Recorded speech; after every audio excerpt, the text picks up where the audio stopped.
إن الحمد لله نحمده ونستعينه ونستغفره ونعوذ بالله من شرور أنفسنا وسيئات أعمالنا من يهده الله فلا مضل له ومن يضلل فلا هادي له وأشهد أن لا إله إلا الله وحده لا شريك له وأشهد أن محمدا عبده ورسوله يا أيها الذين آمنوا اتقوا الله حق تقاته ولا تموتن إلا وأنتم مسلمون يا أيها الناس اتقوا ربكم الذي خلقكم من نفس واحدة وخلق منها زوجها وبث منهما رجالا كثيرا ونساء واتقوا الله الذي تساءلون به والأرحام إن الله كان عليكم رقيبا يا أيها الذين آمنوا اتقوا الله وقولوا قولا سديدا يصلح لكم أعمالكم ويغفر لكم ذنوبكم ومن يطع الله ورسوله فقد فاز فوزا عظيما أما بعد فإن أصدق الحديث كتاب الله تعالى وخير الهدي هدي محمد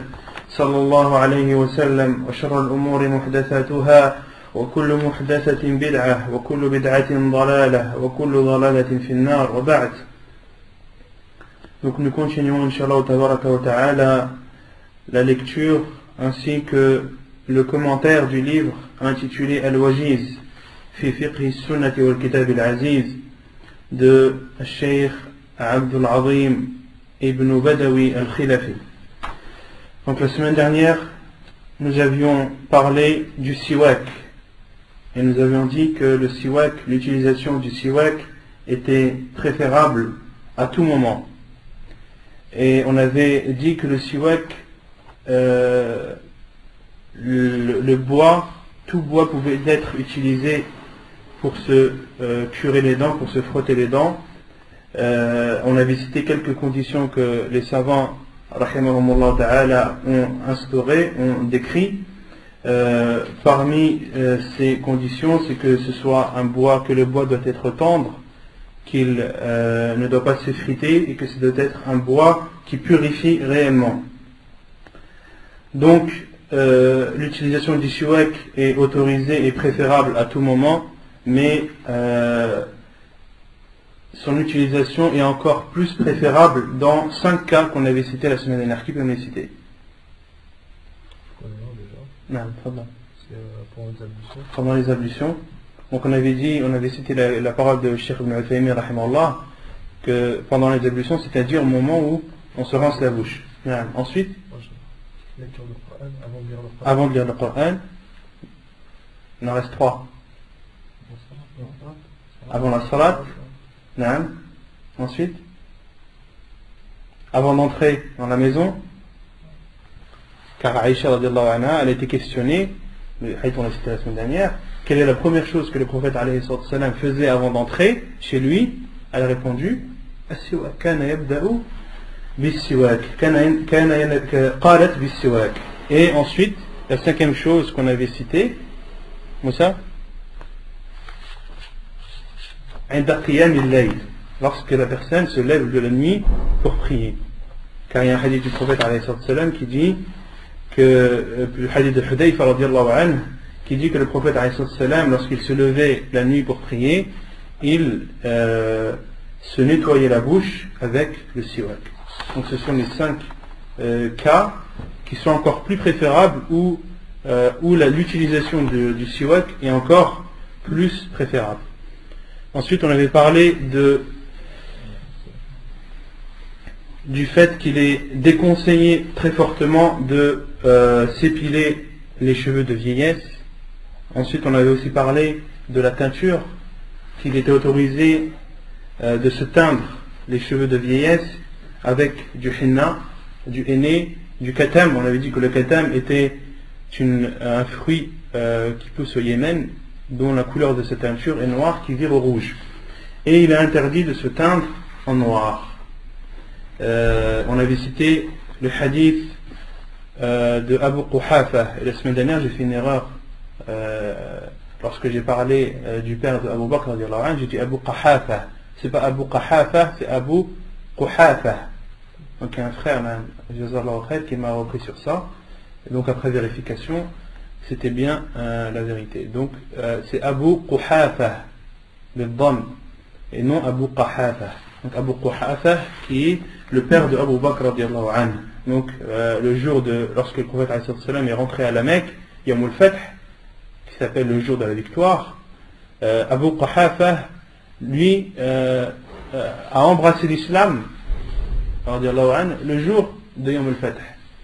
Et il a été apporté au prophète alayhi salam, et lorsque le prophète alayhi salam a vu ses cheveux, sa barbe blanche, comme As-Sarama, on avait dit que c'était un fruit, un arbre qui avait des fruits et un feuillage blanc. Et le prophète salam a dit aux compagnons, teignez les cheveux de cet homme et abstenez-vous du noir. Et aussi on avait aussi cité le hadith du prophète salam. Aussi j'ai fait une autre erreur de traduction la semaine dernière, lorsque j'ai cité le hadith d'Ibn Abbas radiallahu anhu, où le prophète alayhi salam dit, il y aura dans la fin des temps des personnes qui se teigneront en noir, comme l'abdomen ou la poitrine, j'avais dit des colombes. Kahawas et le hamam, en fait c'est pas colombe, c'est pigeon. Le terme exact c'est pigeon. La yarihuna ra'ihat al-jannah, ils ne sentiront pas l'odeur du paradis.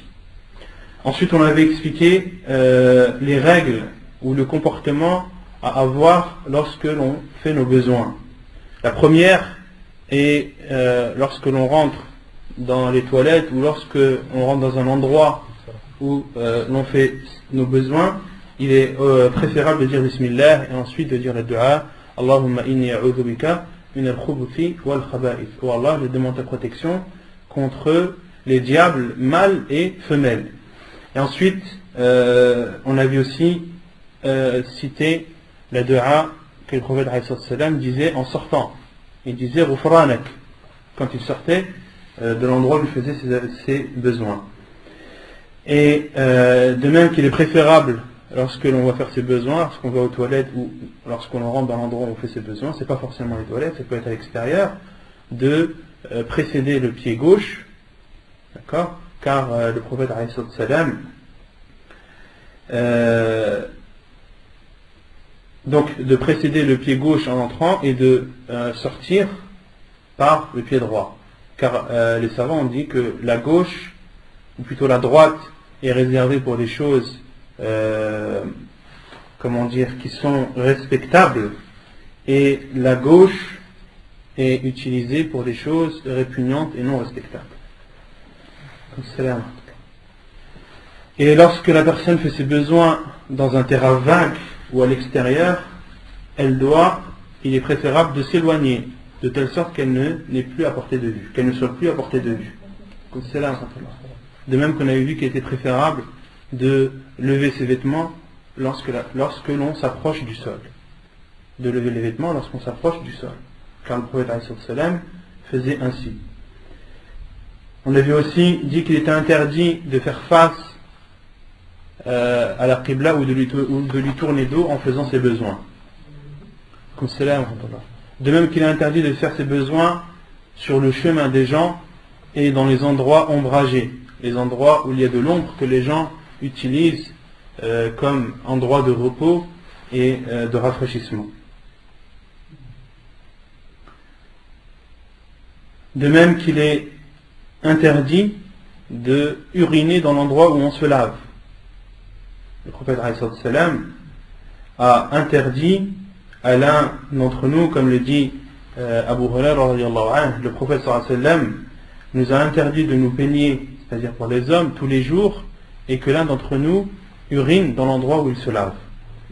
Et il est autorisé de uriner debout. On avait aussi parlé de ce sujet, qu'il est autorisé d'uriner debout, car le prophète ﷺ avait uriné debout. On avait cité le hadith.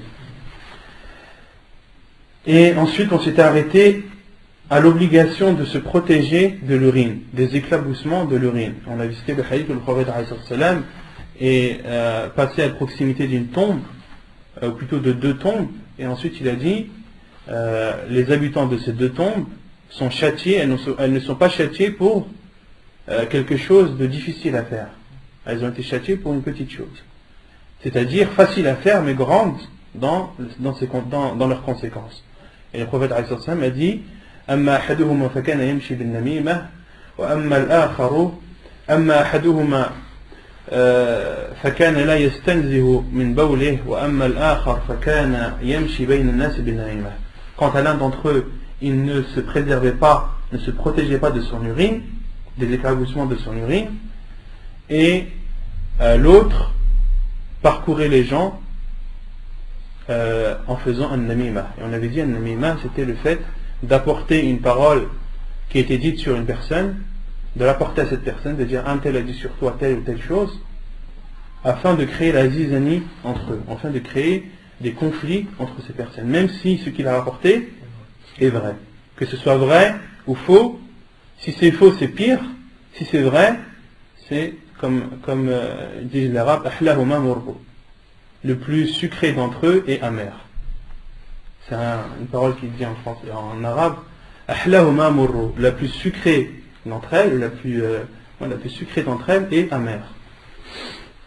طيب يقول المؤلف ولا يمسك ذكره بيمينه وهو يبول ولا يستنجي بها عن أبي قتادة رضي الله عنه قال قال رسول الله صلى الله عليه وسلم إذا بال أحدكم فلا يمس ذكره بيمينه ولا يستنجي بيمينه. الحديث صحيح رواه ابن ماجه والبخاري ومسلم. Donc autre chose, autre règle à respecter, c'est la 12e qu'on a citée, à respecter lorsque l'on fait nos ablutions, lorsqu'on fait nos besoins à poil, et de ne pas tenir son sexe par la main droite lorsqu'il urine, et de ne pas faire l'estinja avec la main droite, de ne pas se laver les parties intimes avec la main droite. La preuve est le hadith de Abu Qatada radiyallahu anhu qui dit que le prophète alayhi salatu wassalam a dit: lorsque l'un d'entre vous urine, qu'il ne tienne pas son sexe par sa droite, avec sa main droite, et qu'il ne fasse pas al-istinja avec la main droite, et qu'il ne se lave pas lorsqu'il lave ses parties avec la main droite. C'est un hadith authentique rapporté par al-Bukhari ou Muslim. ويجوز الاستنجاء بالماء ويجوز الاستنجاء بالماء أو بالأحجار وما في معناها والماء أفضل. عن أنس رضي الله عنه قال كان رسول الله صلى الله عليه وسلم يدخل الخلاء فأحمل أنا وغلام نحوي إداوة من ماء وعنزة فيستنجي بالماء. الحديث متفق عليه. Et il est autorisé de faire l'istinja, donc de se laver les parties après avoir fait ses besoins. Il est autorisé de faire l'istinja avec de l'eau ou avec des pierres ou ce qui est semblable. Donc ce qui est semblable aux pierres. Et l'eau est meilleure. De se laver avec de l'eau est meilleur. Donc on avait cité la divergence des savants à ce sujet, que certains savants disent que le mieux est de rassembler les pierres et l'eau. À notre époque, le papier et l'eau. D'autres savants disent, comme Cheikh al-Albani rahimahullah, que le prophète ﷺ n'a jamais utilisé les deux. Il a fait soit il a utilisé l'eau ou soit il a utilisé les pierres. Il n'a jamais utilisé les deux. Donc on se doit de le prendre comme exemple. Et les autres savants ont dit non. Le prophète ﷺ utilisait l'eau et utilisait les pierres pour se nettoyer, pour enlever l'impureté. Donc le principal est d'enlever l'impureté. Et mieux l'impureté est enlevée, et mieux le moyen est préférable. Et plus le moyen est préférable. Donc parmi les savants qui ont cet avis, qu'il est autorisé de rassembler les deux, que c'est meilleur, Cheikh Ibn Uthaymin, Cheikh Ibn Baz et autres. La preuve est le hadith de Anas radiyallahu anhu qui dit que le prophète alayhi salam entrait dans l'endroit où il faisait ses besoins et je portais moi et un enfant de mon âge, nous portions idawa. Idawa c'est un récipient, un petit récipient en cuir. Un petit récipient en cuir. فأحمل أنا وغلام نحو إداوة من ماء وعنزة. Et il prenait aussi al-anazah, c'est un bout de bois avec une pointe au bout, une pointe en fer. Et Anas radiyallahu anhu, les savants ont expliqué que le prophète que Anas radiyallahu anhu apportait un récipient d'eau, donc afin que le prophète fassent al-istinja, donc avec de l'eau.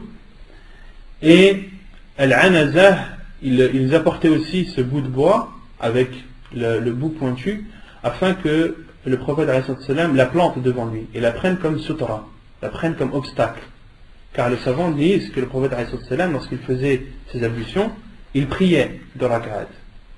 Donc, lorsque Anas apportait ce récipient, le prophète ils apportaient ce récipient pour que le prophète fasse ses ablutions, et il savait qu'ensuite il allait faire sa prière. Donc, comme le prophète était à l'extérieur, il y apportait aussi avec eux ce bout de bois avec une pointe au bout en fer que le prophète plantait devant lui comme obstacle. Donc c'est l'explication que les savants ont apportée. Donc Anas ainsi que l'enfant qui l'accompagnait apportait au prophète un récipient en cuir où il y avait de l'eau et al-anaza, ce bout de bois, et le prophète il dit, Anas dit, fayastanji bilma, et le prophète se lavait avec l'eau. وعن عائشة رضي الله عنها أن رسول الله صلى الله عليه وسلم قال إذا ذهب أحدكم إلى الغائط فليذهب معه بثلاثة أحجار فليستطب بها فإنها تجزئ عنه. الحديث صحيح رواه النسائي وأبو داود. Un autre hadith, donc là c'est le hadith qui prouve al-istinja bil ma, le premier hadith, de se laver avec de l'eau. Le second, le hadith de Aïcha radiallahu anha, qui rapporte que le prophète alayhi salatu wassalam a dit, lorsque l'un d'entre vous va faire ses besoins, qu'il prenne avec lui 3 pierres et qu'il s'essuie avec, elles lui suffiront. Elles lui suffiront. Le hadith authentique rapporté par An-Nasa'i et Abu Daoud. Ensuite, le cheikh dit ولا يجوز الاقتصار على أقل من 3 أحجار. عن سلمان الفارسي رضي الله عنه أنه قيل له قد علمكم نبيكم صلى الله عليه وسلم كل شيء حتى الخراءة فقال أجل لقد نهانا أن نستقبل القبلة لغائط أو بول أو أن نستنجي باليمين أو أن نستنجي بأقل من 3 أحجار أو نستنجي برجيح أو عظم. الحديث صحيح رواه ابن ماجه ومسلم والترمذي. Et ensuite, le cheikh dit, et il est interdit de se nettoyer avec moins de 3 pierres. Avec moins de 3 pierres. Et les savants à notre époque, quand on parle du papier, les savants ont fait l'analogie entre les 3 pierres et ils disent que lorsque la personne utilise le papier, il doit s'essuyer au moins 3 fois. Lorsque c'est une pierre, lorsqu'il se nettoie avec des pierres, il doit se nettoyer avec au minimum 3 pierres, et lorsqu'il se nettoie avec du papier, il doit au minimum essuyer 3 fois. La preuve est le hadith de Salman al-Farisi radiallahu anhu, lorsqu'il lui a été dit, votre prophète vous a enseigné toutes choses, même comment faire vos besoins. Et Salman al-Farisi radiallahu anhu a répondu, oui, bien sûr, le prophète sallallahu alayhi wa sallam nous a interdit de faire face à la qibla en faisant le besoin. Il nous a interdit aussi de se laver avec la main droite, de se laver les parties avec la main droite. De même qu'il nous a interdit de se nettoyer, donc après avoir fait les besoins, avec moins de 3 pierres. Il nous a interdit de se nettoyer avec moins de 3 pierres. Ou bien, et il nous a interdit aussi de nous nettoyer ou de se nettoyer avec des excréments d'animaux, donc séchés, ou avec des os. Le hadith est authentique, rapporté par Ibn Majah. Donc là, le cheikh a utilisé ce hadith pour prouver qu'il est interdit de se nettoyer avec moins de 3 pierres. Et concernant la dernière partie du hadith, de la dernière parole de Salman al-Farisi lorsqu'il dit, et il nous a été aussi interdit de nous nettoyer avec des excréments d'animaux et avec des os. Donc il y a un hadith rapporté par Al-Bukhari qui explique la cause pourquoi le prophète nous a interdit de nous nettoyer après avoir fait nos besoins avec ces deux choses. Donc le hadith, c'est moi qui l'apporte, le cheikh me l'a pas apporté, c'est un plus. Il était rapporté dans le Bukhari selon Ibn Mas'ud radiyallahu anhu, hadith Ibn Mas'ud في البخاري قال كنا مع رسول الله صلى الله عليه وسلم ذات ليلة ففقدناه فالتمسناه في الأودية والشعاب فقلنا استطير أي طارت به الجن أو اعتقيل أي قتل سرا قال فبتنا أي قال ابن مسعود فبثنا بشر ليلة بات بها قوم فلما أصبحنا إذا هو جاء من قبل حرى فقال قلنا يا رسول الله فقدناك فطلبناك فلم نجدك فبثنا بشر ليلة بات بها قوم فقال أتاني داعي الجن فذهبت معه فقرأت عليهم القرآن قال فانطلق بنا قال عبد الله بن مسعود فانطلق بنا فأرانا آثارهم وآثار نيرانهم وسألوه الزاد فقال لكم كل عظم ذكر اسم الله عليه يقع في أيديكم أوفر ما يكون لحما وكل بعرة علف لدوابكم فقال رسول الله صلى الله عليه وسلم فلا تستنجوا بهما فإنهما طعام إخوانكم. Donc, le hadith ibn Mas'ud rapporté par Al-Bukhari qui dit, donc Abdullah ibn Mas'ud dit, nous étions avec le prophète alayhi salatu wassalam une nuit, puis nous l'avons perdu. Ensuite, nous avons cherché partout après le prophète alayhi salatu wassalam sans ne l'avoir retrouvé. Nous nous sommes dit, alors istotir, c'est-à-dire que les djinns l'ont kidnappé, des djinns l'ont kidnappé. Ou bien il a été tué secrètement. Donc c'est ce que les compagnons se sont dit. Ensuite Abdullah ibn Mas'ud dit, nous avons passé la pire nuit que puissent passer des personnes. Nous avions passé la pire nuit que puissent passer des personnes. Et au matin, le prophète alayhi salam est arrivé du côté de Hira. Hira, c'est la grotte où le prophète alayhi salam a eu la révélation. Donc le prophète alayhi salam est venu de ce côté. Et Abdullah ibn Mas'ud a dit, ô envoyé d'Allah, nous t'avons perdu et nous t'avons cherché sans t'avoir retrouvé. Nous avons ensuite passé la pire nuit que puisse passer une personne. Et le prophète alayhi salam leur a répondu, un da'i al-jinn, un prêcheur parmi les djinns est venu à moi. Et je suis parti avec lui et j'ai lu sur eux le Coran. J'ai lu sur eux le Coran. Sur qui? Sur les djinns. Donc ce messager des djinns est venu vers le prophète alayhi salam et le prophète alayhi salam est parti avec lui afin de lire le Coran sur les djinns. Et ensuite Abdullah ibn Mas'ud dit, fantalaqa bina, le prophète alayhi salam a emmené ses compagnons, leur montrer l'endroit où il était avec les djinns. Il leur a montré les traces de ces djinns et les traces du feu qu'ils avaient allumé. Ensuite, le prophète alayhi salam raconte que les djinns lui ont demandé des provisions. Lui ont demandé des provisions de quoi se nourrir. Et le prophète alayhi salam leur a répondu, vous avez tout os dans lequel a été prononcé le nom d'Allah que vous aurez entre vos mains. Donc le prophète alayhi salam a dit aux djinns que tous les os issus d'une bête qui a été égorgée et avant d'être égorgée où le nom d'Allah subhanahu wa ta'ala a été cité, tout os de cette bête qui parvient entre vos mains et sera une nourriture pour vous. Sera une nourriture pour vous et cet os-là sera garni de viande. Et ensuite le prophète alayhi salam a dit وَكُلُّ بَعْرَةٍ عَلَفٌ لِدَوَابِكُمْ et tout crottin est un fourrage pour vos bétails. Donc pour le bétail de qui? Des djinns.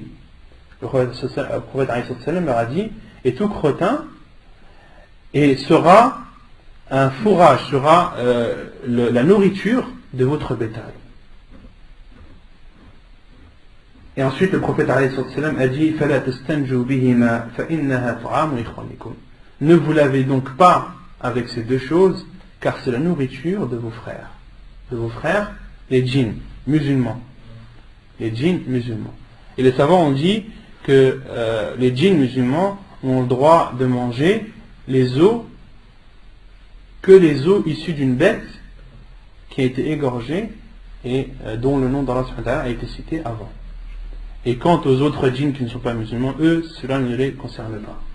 Donc ça c'est la cause, dans ce hadith-là, on voit bien la cause, la raison pourquoi le prophète nous a interdit de nous nettoyer avec un crottin dur ou avec un os d'animaux. Et cela ne va pas en contradiction avec ce qu'on a appris. On a appris que le crottin des bêtes qui nous sont autorisées à la consommation sont pures. D'accord? Et ce hadith-là, il ne nie pas la pureté de ces choses. Ce hadith-là, il nous interdit d'utiliser ces crottins pour se nettoyer.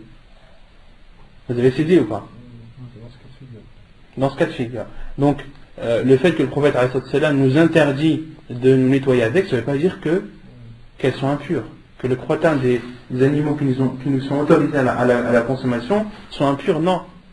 Parce qu'il y a une règle qui dit, que les savants ont instaurée, c'est que toute chose impure est interdite. Ça c'est une règle. Kullu najisin haram. Toute chose impure est interdite. Elle est interdite à la consommation. Et elle est interdite, on n'a pas le droit d'utiliser, parce qu'elle est impure. Walaysa kullu haramin najisa. Mais toute chose interdite n'est pas forcément impure. Toute chose interdite n'est pas forcément impure.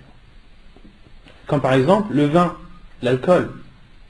Il y a une divergence chez les savants à ce sujet. Certains savants disent que l'alcool est une impureté. D'autres savants disent que l'alcool n'est pas une impureté. Et l'avis le plus probable, Inch'Allah Ta'ala, c'est que l'alcool n'est pas une impureté. Car la base en toute chose est la pureté. La base en toute chose est la pureté jusqu'à la preuve du contraire. Il n'y a pas de preuve claire, ni dans le Coran, ni dans la Sunna, qui prouve que l'alcool est impur. Au contraire, il y a des hadiths du prophète qui prouvent que l'alcool n'est pas impur. Comme par exemple, lorsque l'alcool a été interdit, parmi les preuves que les savants utilisent, lorsque l'alcool a été interdit, les compagnons radiyallahu anhum ont versé tout l'alcool, tout le vin qu'ils avaient en leur possession, jusqu'à ce que les compagnons ont dit que le vin ruisselait dans les rues de Médine.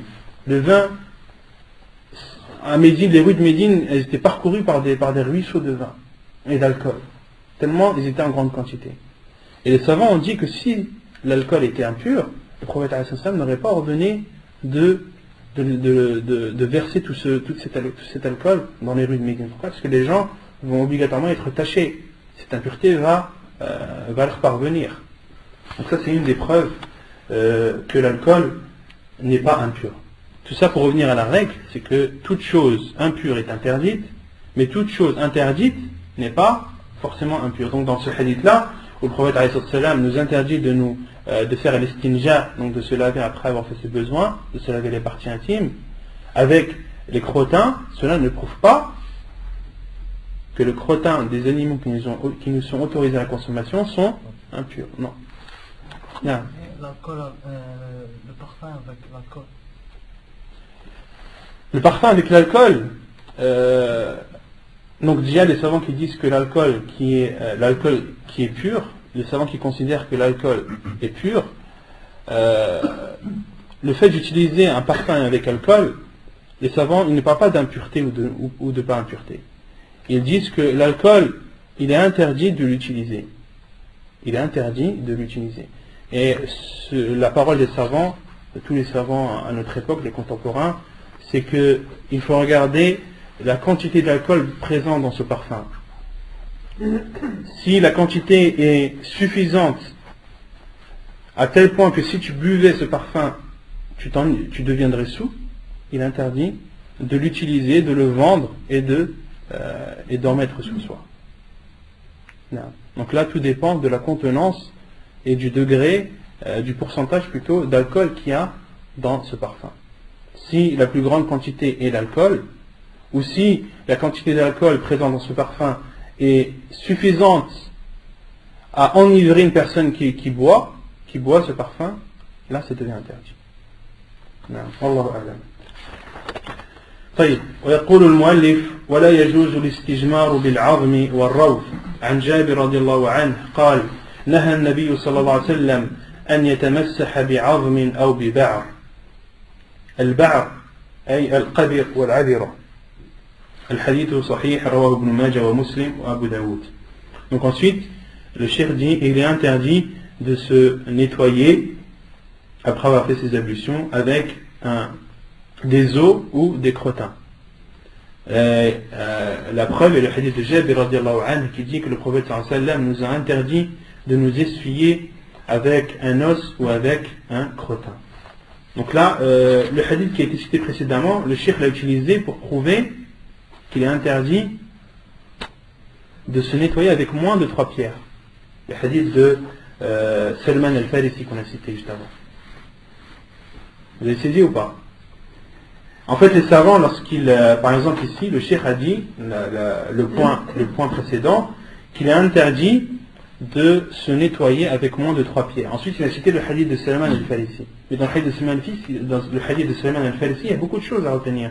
Que le prophète sallam nous a interdit de faire face à la qibla, il nous a interdit de faire istinja avec la main droite, il nous a interdit de se nettoyer avec moins de 3 pierres, il nous a interdit de nous nettoyer avec des os et des crottins. Donc dans ce hadith-là, il y a aussi la preuve qu'il est interdit de se nettoyer avec un crottin ou un os. Mais il y a un autre hadith que le cheikh a cité, hadith de Jabir radiallahu anhu, le prophète sallallahu alayhi wa sallam nous a interdit de nous essuyer avec un os ou avec un crottin. ثم يقول المؤلف باب الآنية. Donc là on est toujours dans le livre de la purification et là on entre dans le chapitre des ustensiles, le chapitre des ustensiles ou des récipients, des ustensiles ou des récipients. قال المؤلف ويجوز استعمال الأواني كلها إلا آنية الذهب والفضة فإنه يحرم الأكل والشرب فيهما خاصة دون سائر الاستعمال. Donc pourquoi le cheikh ici nous cite le chapitre des récipients dans le livre de la purification? Parce qu'on utilise les récipients pour se nettoyer, pour se purifier, pour faire al-wudu. Donc il y a aussi parmi les choses qu'on doit savoir, quels sont les récipients qui nous sont autorisés, qu'on a le droit d'utiliser, quels sont ceux qu'on n'a pas le droit d'utiliser. Donc le cheikh dit donc il est autorisé d'utiliser tous les ustensiles, tous les récipients, sauf les récipients d'or et d'argent. Il est interdit, il est haram. Et ici, juste une parenthèse que je fais, lorsque les savants utilisent le terme haram et lorsqu'ils utilisent le terme la yajouz, il y a une différence entre les deux. Qui la connaît? Qui connaît la différence entre la parole la yajouz et la parole haram? Personne? Non, toi. Haram, c'est que si tu commets le péché facilement. Non, là tu confonds avec le kabira et le saghira, tu confonds avec le petit péché et le grand péché. Là je parle du terme que les savants utilisent. Quand les savants utilisent la yajouz, ils n'utilisent pas la yajouz comme ça. Il y a une raison. Pourquoi est-ce que des fois ils utilisent kalimat la yajouz, des fois ils utilisent kalimat haram? De toute façon, soit on sait, soit on ne sait pas. Soit on sait, soit on ne sait pas. Donc kalimat haram, les savants l'utilisent lorsqu'une chose est interdite et que l'interdiction est claire et nette, qu'il y a un verset ou un hadith du prophète qui interdit cette chose. Par exemple l'alcool. Allah subhanahu wa ta'ala l'a interdit dans le Coran. Donc de boire de l'alcool c'est haram. Donc quand on utilise le mot haram, c'est dire qu'il y a une preuve claire, nette et précise dans le Coran ou dans la Sunna ou dans les deux qui interdisent cette chose. Et quand les mettent là yajouz, il n'est pas autorisé, les savants l'utilisent dans des cas où il n'y a pas de preuve claire et nette dans le Coran et dans la Sunna. D'accord? Il n'y a pas de preuve claire et nette dans le Coran et la Sunna. Mais à la fin, le résultat est le même. Un savant, lorsqu'il te dit la yajouz, tu n'as pas le droit de faire cette chose. Lorsqu'il te dit haram, tu n'as pas le droit de faire cette chose. À la fin, le résultat est le même. La conséquence est unique. Mais la différence dans les deux termes, c'est que lorsque le savant te dit haram, sache qu'il y a un verset ou il y a un hadith clair à ce sujet. Et lorsqu'il te dit la yajouz, sache que c'est plus dans le cadre de l'ijtihad ou que la preuve est subtile dans le Coran ou dans la Sunna. La preuve, il faut réfléchir pour la voir, pour la comprendre. Non. Donc ensuite ici le cheikh dit فإنه يحرم الأكل والشرب فيهما خاصة. Donc là il utilise le kalimat haram. Il est interdit de boire et de manger dans les récipients d'or et d'argent, دون سائر الاستعمال. Donc ici le cheikh dit qu'il est interdit uniquement de boire et de manger dans les récipients d'or et d'argent.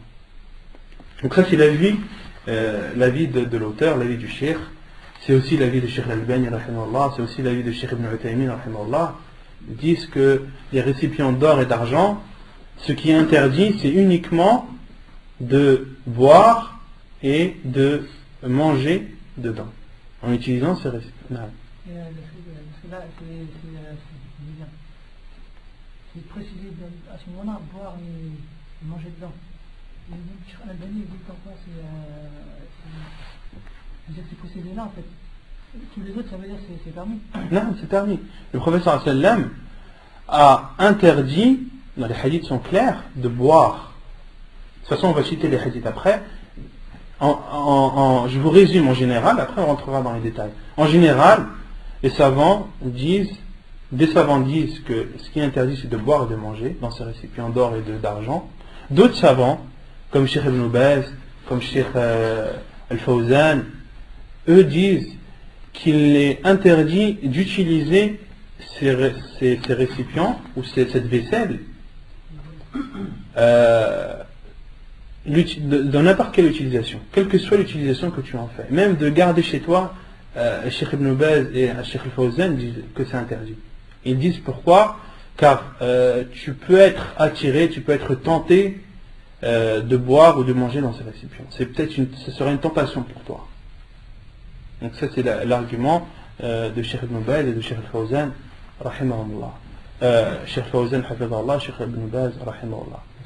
Et l'avis de la plupart des savants, c'est qu'il est interdit uniquement de boire et de manger dans ces récipients.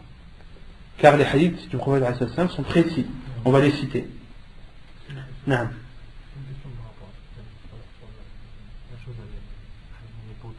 Ouais. Si c'est tiré de Tafsir, est-ce que c'est considéré dans le halal ou dans le haram?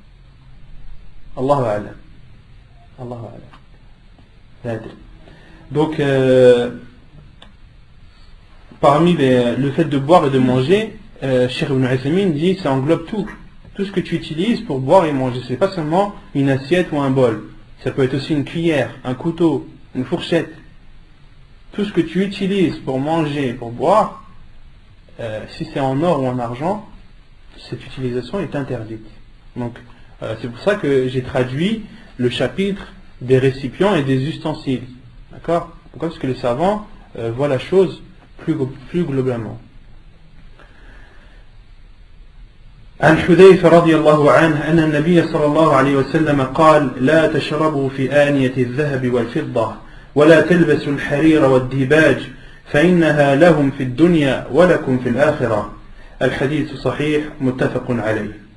La preuve est le hadith de Hudayfa radiallahu anhu qui dit que le prophète alayhi salatu wassalam a dit ne buvez pas, ne buvez pas dans des récipients d'or et d'argent, et ne portez pas la soie et ad-dibaj. Ad-dibaj, les savants disent que c'est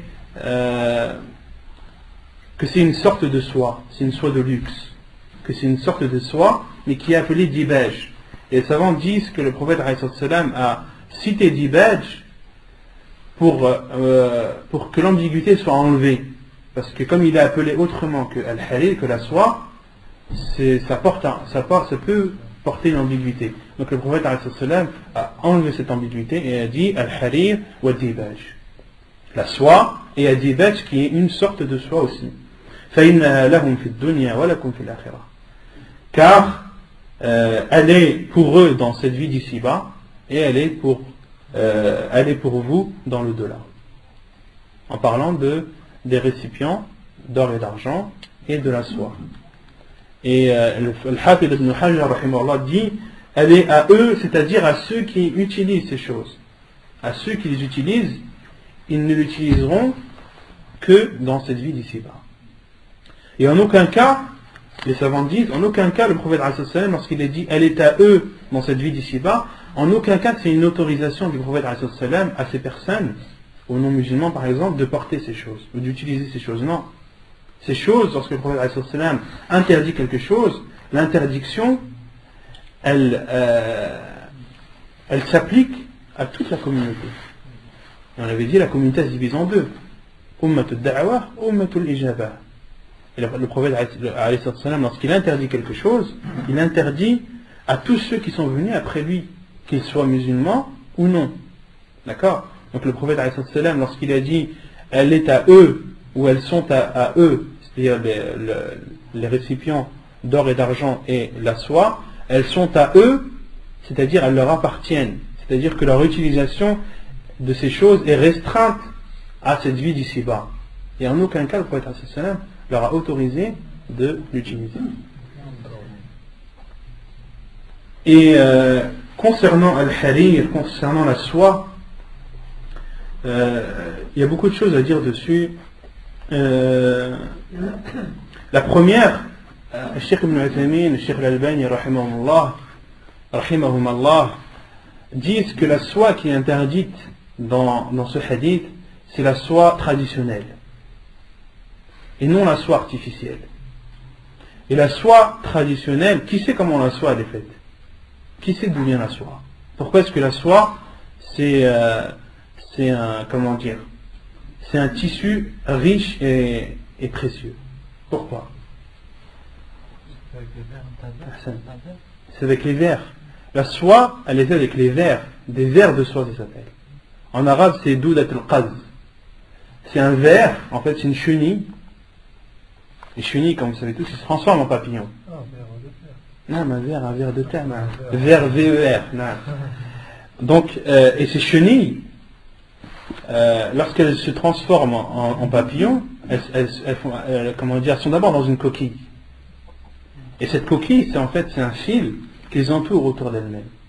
D'accord? Et elles restent dans ce cocon un certain temps, et ensuite le cocon éclot, il se casse, et le papillon sort. Et ensuite, ceux qui veulent extraire de la soie, ils doivent extraire la soie, en fait, ils doivent prendre ce cocon et enlever le fil, enrouler, petit à petit. D'accord? Et ensuite, prendre plusieurs fils. Donc, le processus pour créer la soie, il y a tellement de procédés, il y a tellement d'étapes à suivre, à respecter, on comprend le fait que la soie soit un tissu très cher. Et il y en a même qui font un élevage de vers à soie. Ils élèvent carrément des vers pour en extraire la soie. Donc les savants, comme le Cheikh Al-Albani, le Cheikh Ibn Uthaymin, disent que la soie qui est interdite, c'est celle-ci. La soie extraite de ce ver, le ver à soie. Et non la soie artificielle. La soie artificielle ou synthétique. Une soie qui est faite, un tissu qui ressemble à de la soie, mais qui n'est pas de la soie. Ça, c'est pas interdit. Il ne rentre pas dans l'interdiction de la soie. Là. Donc ça c'était la première chose à dire. Et ensuite, le Cheikh Al-Albani, Cheikh Ibn Uthaymin.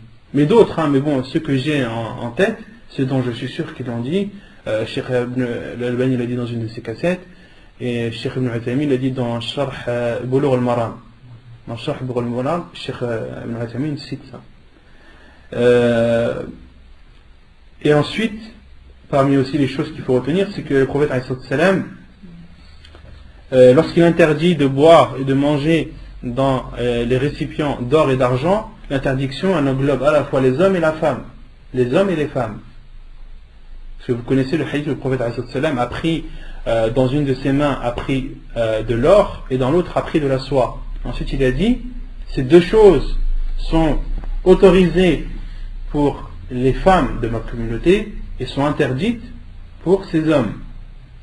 Donc la règle générale, la base, c'est que l'or et la soie sont autorisés pour la femme et interdits pour l'homme. Mais ça c'est un hadith général. Le hadith où le prophète a pris l'or et la soie dans chacune de ses mains et a dit, ces deux choses sont autorisées pour les femmes de ma communauté et interdites pour les hommes de ma communauté. C'est un hadith général. Et ce hadith-là, où le prophète dit La tashrabu fi aniyati zahabi wal fidda, ne buvez pas dans les récipients d'or et d'argent, ça c'est un hadith spécifique. C'est un hadith spécifique. Et le prophète a dit ne buvez pas. Il parle à tout le monde. Donc les savants ont dit que cette interdiction englobe les hommes et les femmes. Englobe les hommes et les femmes. Et en aucun cas, il contredit le premier hadith. Pourquoi? Car le premier hadith est général. Et celui-ci est précis. D'accord? Et la chose précise, elle restreint toujours la chose générale. Non, non, c'est pas le contraire. La chose précise restreint la chose générale. Non, mais dans le hadith. Oui, j'ai dit quoi? Le premier qui est général, le premier qui est spécifique. Non, le premier qui est général. Le premier, le prophète dit, ces deux choses sont autorisées aux hommes, aux femmes de ma communauté et interdites aux hommes. Ça c'est général. Le prophète me dit, c'est deux choses. Il a pris de l'or. C'est général. Il a pris de l'or et de la soie. D'accord? Par exemple, je vais vous dire pourquoi c'est général. Le prophète a autorisé à deux compagnons de porter de la soie. Il a autorisé à Hudayfa, je crois, à Abdurrahman ibn Auf.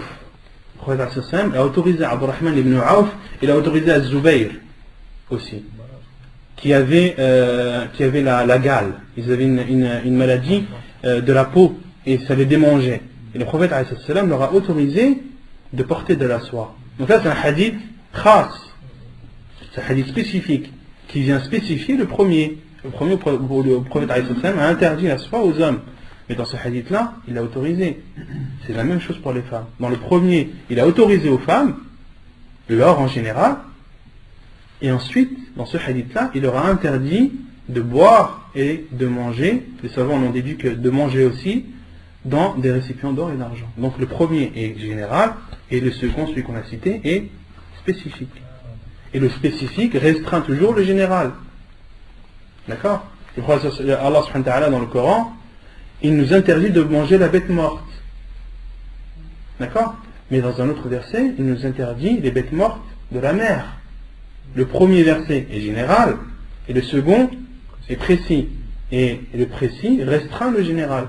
Donc il nous a interdit de manger des bêtes mortes, sauf les bêtes mortes de la mer. Il est autorisé aux femmes l'or, sauf de boire et de manger dans des récipients d'or. Il est interdit à l'homme de porter de la soie, sauf pour celui qui est malade ou qui en a le besoin, comme disent les savants. Non. C'est bon, c'est clair? Non, moi ce que j'ai dit, c'est que le deuxième hadith est haram pour tout le monde, et le premier c'est haram que pour les hommes. Non, le premier il autorise en fait. Il autorise aux femmes, et celui-là, il interdit aux femmes, il interdit une chose restreinte. Il n'interdit pas l'or en général, il interdit seulement à la femme de boire et de manger dans des récipients d'or. Donc c'est précis. Non.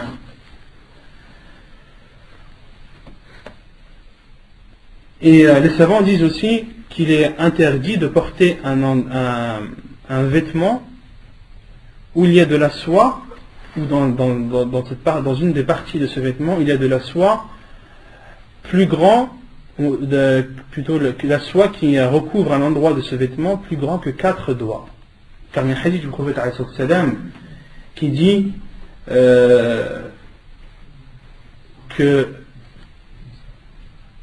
qu'il est autorisé de porter un vêtement qui comporte de la soie, à condition que la soie ne dépasse pas. Le prophète a dit l'endroit de deux doigts, 3 ou 4. 2, 3 ou 4. Le hadith est authentique. Et les savants ont dit que si tu as un vêtement qui a qui a un tissu autre que la soie, mais qui comporte par exemple quelque chose tissé avec de la soie, il faut que cette chose tissée ne soit pas plus grande que 4 doigts.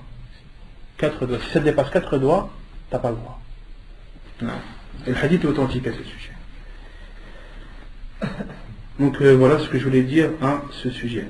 وعن أم سلمة رضي الله عنها أن رسول الله صلى الله عليه وسلم قال. Et aussi concernant le hadith, j'ai oublié de dire une chose. Il y a un autre hadith du prophète qui dit qu'il est interdit de s'asseoir sur la soie. Le hadith de Hudayfa ibn al-Yaman radiyallahu anhu fi al-Bukhari, où il dit wa an najlisa alayhi. Et le prophète a interdit dans un autre hadith, le prophète a interdit de boire dans des récipients d'or ou d'argent, de porter comment dire la soie, et il a interdit aussi de s'asseoir dessus. Donc le prophète dans un hadith nous a interdit de nous asseoir sur de la soie aussi, parce que beaucoup ne savent pas ça, pensent que l'interdiction c'est uniquement de porter, mais de s'asseoir aussi c'est interdit.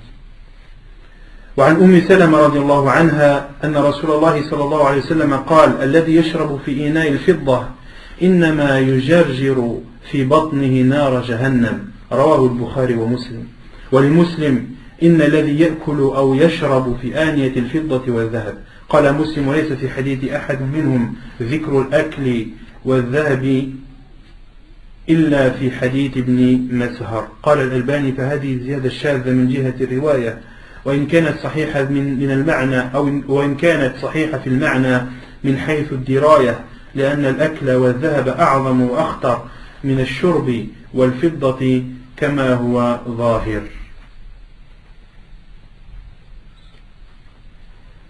Donc, il y a un autre hadith de Salama radiallahu anha qui dit que le prophète alayhi salatu wassalam, qui est Salama?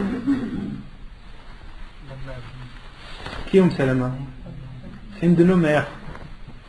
C'est une des femmes du prophète alayhi salatu wassalam. Vous savez que les femmes du prophète alayhi salatu wassalam sont nos mères. On n'a pas le droit, ceux qui étaient au temps du prophète sallallahu alayhi wa sallam n'avaient pas le droit de se marier avec elles. Donc le hadith de Salama qui dit que le prophète alayhi salatu wassalam a dit celui qui boit dans un récipient d'argent, il engloutit. Et al-jarjara en arabe, c'est le bruit, en fait, c'est le bruit que fait un chameau lorsqu'il boit. Lorsqu'un chameau boit, il y a une sorte de glou-glou, on entend l'eau s'engloutir dans son estomac. Et al-jarjara, c'est ça, c'est ce bruit-là, le bruit du glou-glou. Et le prophète a dit celui qui boit dans un récipient d'argent, il engloutit, il boit dans son ventre le feu de Jahannam, qu'Allah nous en préserve. Celui qui boit dans un récipient d'argent, c'est comme s'il buvait du feu de l'enfer. Hadith rapporté par Al-Bukhari et Muslim. Et concernant le fait de boire, le Cheikh Al-Albani rahimahullah, le fait de manger plutôt à Afwan dans des récipients d'or ou d'argent, il n'y a pas de hadith authentique à ce sujet. Mais les savants en ont déduit par analogie. On dit que s'il est interdit de boire, il est encore plus interdit de manger. Comme Cheikh Al-Albani rahimahullah le dit.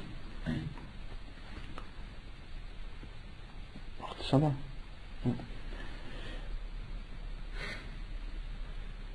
Donc une dernière chose que j'ai oublié de dire concernant les récipients d'or et d'argent. Il y a un hadith du prophète alayhi salam, hadith de Anas radiallahu anhu في البخاري أن قدح. Donc toutes ces choses-là, c'est moi qui les apporte en plus du livre. Donc Anas radiallahu anhu a rapporté comme ceci est rapporté dans le Bukhari, qui dit أن قدح النبي صلى الله عليه وسلم انكسر فاتخذ مكان الشعب سلسلة من ذهب سلسلة من فضة. Anas radiallahu anhu dit que le prophète avait un récipient, et souvent disent que c'était un récipient en bois, et ce récipient était cassé, était fissuré. Et le prophète a utilisé, donc là il y a deux explications des savants, soit une chaîne ou soit un fil d'argent pour réparer ce récipient sur l'endroit où il a été fissuré. Et les savants ont dit qu'il est autorisé de boire dans un récipient où il y a une petite partie d'argent utilisée pour le réparer. Un récipient cassé, réparé avec un fil d'argent ou avec une chaîne d'argent, il est autorisé de le boire. Et les savants ont dit les conditions, c'est que l'argent doit être en petite quantité, ce doit être que de l'argent, et l'argent doit être utilisé par besoin. C'est-à-dire si le récipient est cassé, pas comme ça pour le décorer. Si le récipient est cassé, on a le droit de le réparer avec de l'argent, à condition que ce soit en petite quantité, et non avec de l'or. Le hadith est spécifique à l'argent. Les savants sont clairs à ce sujet. ونكتفي بهذا القدر وصلى الله وسلم وبارك على نبينا محمد وعلى آله وصحبه أجمعين وآخر دعوانا أن الحمد لله رب العالمين.